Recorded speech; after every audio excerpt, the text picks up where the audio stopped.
Hey folks, and welcome back to Hydra Hobbies. Today we're getting into room 2 of our no budget dungeon. Now for those of you who weren't here for the first room, that means that, well, there's no budget.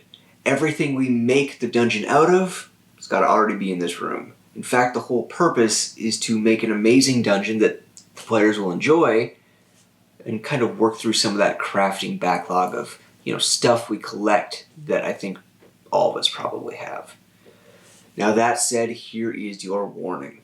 The story for this one is a little bit gross, a little disgusting, has a little bit of body horror in it. So if you're not comfortable with that, now's a great time to turn away. You're still here. Alright, awesome. Let's get started.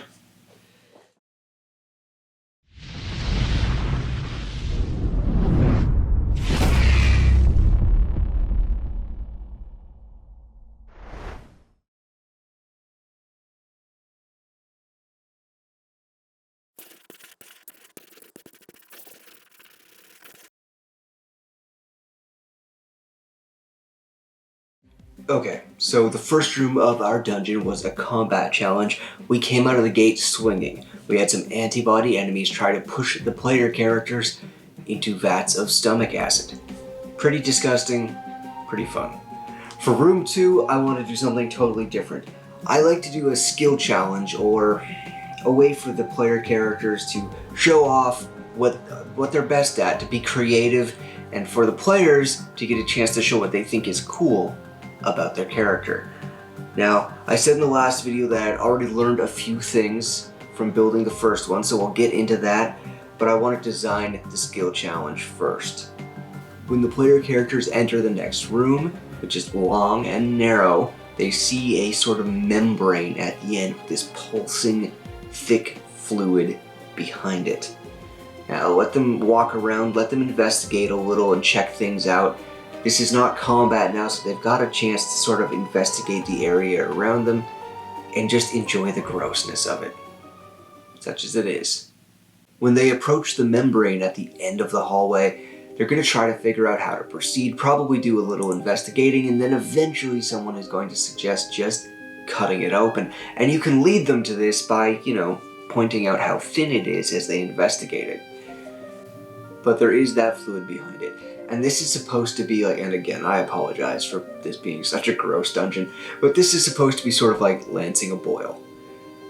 So they're going to pierce this, and this flood of just disgusting, rotting, pestilent fluid is going to crash down on them and try to wash them back out of the room. It's going to be actively pushing them away and damaging them with acid or necrotic damage every turn. Now, this is going to be probably a strength check to resist, but what's important here is letting your players get creative. You want to drain them of their resources in these early rooms so that when they get to the later rooms of the dungeon for the bigger fights, they don't have as much to rely on. So emphasize in your descriptions how strong the flow is, how difficult to resist it is, and push them right back. In fact, you know what? We're going to put some spikes at the back of the room so that when they get pushed back, there's something to fear. If they make it to the very back of the room, they get pierced by the spikes. And if they get pierced by the spikes, then that's another way of draining resources from the player characters. They'll have to heal up, they'll have to use potions or spells to make themselves whole again. But the other important thing here, like I said, is let your players be creative. If they've got something that they think is really cool about their character and they want to use that to try to dodge this effect or work their way through it, or if they want to expend spell slots to do some cool wizard stuff to make this not so much a challenge for them, that's awesome. That not only lets them have fun playing their character and getting to be cool, it also drains those resources, and that's what we want. Alright. That said, the concept's laid out. Long, thin room, membrane at the end, spikes on one side so the players can be pierced on them. We have a plan. Now we just have to build it. Yeah, no problem.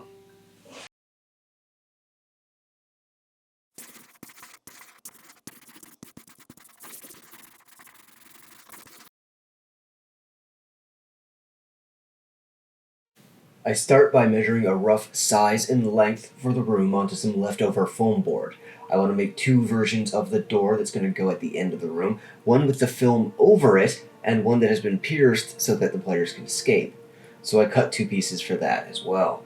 One of the things that I learned in my last build for this dungeon is to contour and round the shapes to make them look more organic. The last room was a square, and that just doesn't give the organic, natural look that I want for the inside of this dead god. So the edges of all the foam pieces are going to get carved down and reshaped into something a little more natural. I just make sure to leave the very end, where the door is going to connect, as 4 inches across. That way, it's easy to make sure that the modular door pieces fit well.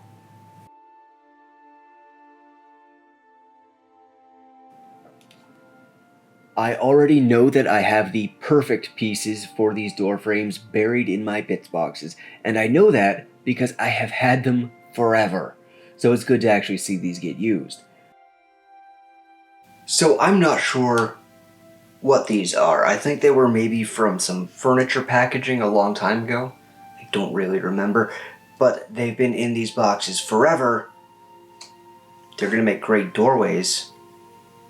And this is the perfect project for them to leave my crafting area on.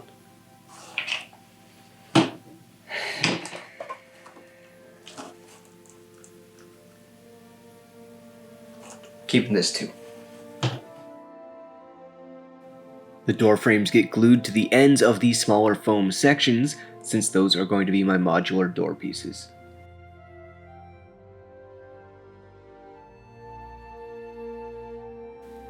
And our fishy little friend here is going to provide the bone spikes that the players are trying to avoid when they get pushed back to the end of the room. Now, it should take several turns or several failed saves for them to get pushed back that far, so they may never get there. They may figure out how to avoid it first, or they might just make their saving throws, but it's good to have that threat. So I just trim off a few rib pieces and glue them in a menacing fashion at the end of the hall. Before I can move on to adding our absolutely disgusting texture to this dungeon piece, I have to add a film for the door. This just comes from a spare piece of old packaging, some see-through plastic cut roughly into the right shape and glued into the door frame. The edge of it doesn't have to be exact because it's all going to get covered up later, so don't worry about it too much. And now it's time for the messy bit. I won't belabor this too much because I go over the whole process in detail in the last video, but I'm making cardboard pulp. Cut up old cardboard boxes, put the boxes in some water into a blender. Do not use your kitchen blender, cardboard is gross. And blend it all up. Drain it, mix it with glue, and apply it to, well, damn near everything. It's messy and it smells, and if it didn't turn out so absolutely perfect for this dungeon, then I wouldn't be using it. But here we are. In this particular room, I want to make sure to get it all around the bone spikes as well as the door frames in addition to the floor.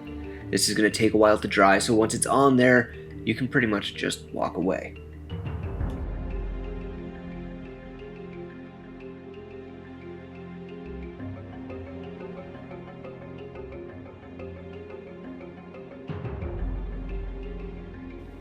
When that's finally dry, it took about 2 days for me, I come in with the infamous black Mod Podge coat. The only thing that doesn't get this is the clear film over the one door. Everything else gets this layer, both because it's a sealant and to give a dark base coat to work with. After that, it's back to drying time, but then I pick up more or less exactly where I did in the last video. I take some cheap craft paints, some reds, a yellow, and a pink, and just wet blend them over the entire project. Again, minus the film for the door. There's no real right or wrong way to do it, just get in there and play with the colors until you like how they look. For me, I find that the yellow, I'm actually using burnt sienna, is actually the most important color here. It gives the appearance of streaks of fatty tissue through it, which is really what adds that extra layer of disgust.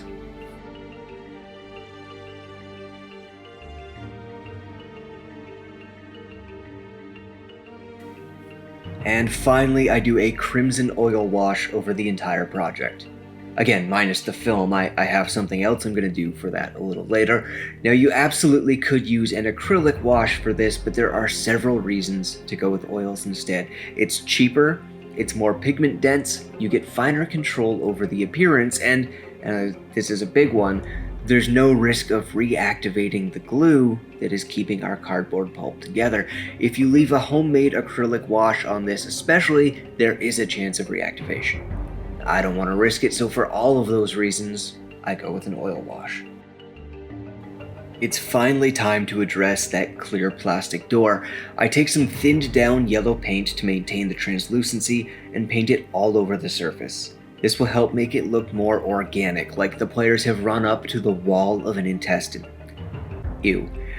Then I get out one of my miniature painting brushes and some blue paint and just start sketching on some veins. Again, this really brings the ick factor up pretty high, and it helps make the door the obvious focus of the room and a strong gross out moment for the players. When that's done, it's pretty much wrapped up.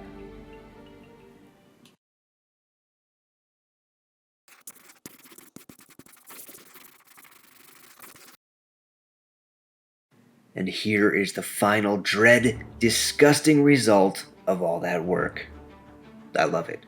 It fits perfectly with the first room of the dungeon, and the skill challenge involved is a great way to get the players thinking and motivated and expending those resources we don't want them to have by the last room of the dungeon. It really kind of is perfect that way because with a full party, they're very likely to either spend some resources avoiding this whole mess or get pushed into the spikes and spend some resources on healing.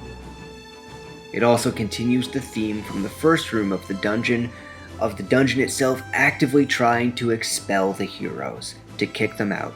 It doesn't want them here, they don't belong. Thank you for watching, and an extra thank you to all of my Patreon supporters and donators. Your continued support really does mean so much to me. I'd also like to remind everyone that when this 5-room dungeon is finished, it will be released to Patreon supporters over a certain tier as a completed PDF that is ready to run as a module in your own game. Now, that's something I've never done before and is an ambitious project, but I think it will be worth it. I even have an artist working on some unique artwork to put in the PDF itself. Alright, thank you all so much. Please consider hitting like, subscribe, or even sharing the video with your friends. There's more awesome content on the way, and as always, I'll see you on the next one.